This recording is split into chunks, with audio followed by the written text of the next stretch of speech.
എങ്ങനെയാണ് പ്യൂബർട്ടി കഴിഞ്ഞിട്ടും ഹൈറ്റ് ഉണ്ടാക്കിയെടുക്കാൻ പറ്റുന്നത്?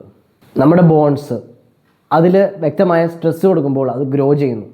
സ്ട്രെസ്സ് എന്ന് പറയുന്നത് രണ്ട് തരത്തിലുണ്ട്. ഒന്ന് മെക്കാനിക്കൽ സ്ട്രെസ്സ്, ഒന്ന് ഹോർമോണൽ സ്ട്രെസ്സ്. ഫസ്റ്റ് നമ്മൾ പറയാൻ പോകുന്നത് ഹോർമോണൽ സ്ട്രെസ്സിനെ കുറിച്ചാണ്.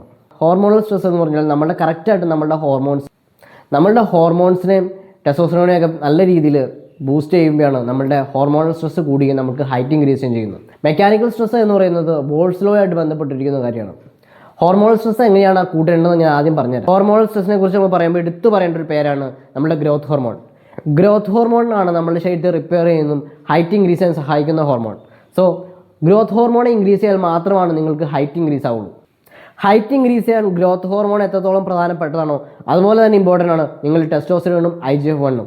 ഇത് രണ്ടും കൂടി ഇൻക്രീസ് ചെയ്യേണ്ട ഒരു ആവശ്യം നിങ്ങൾക്കുണ്ട്. നിങ്ങൾ ഫ്രീക്വൻ്റായിട്ട് ഫാസ്റ്റിംഗ് ചെയ്യുകയാണെങ്കിൽ നിങ്ങളുടെ ഗ്രോത്ത് ഹോർമോൺ ഇൻക്രീസ് ആകുന്ന സയൻറ്റിഫിക് സ്റ്റഡി ഉള്ളതാണ്. ഹോർമോണൽ സ്ട്രെസ് കൊടുക്കുന്നതിൻ്റെ ഭാഗമായിട്ട് മഗ്നീഷ്യം, അശ്വഗന്ധ എന്നിവ സപ്ലിമെൻറ്റ്സ് എടുക്കുന്നതും നിങ്ങളുടെ ഉറക്കം നന്നാവാൻ സഹായിക്കും.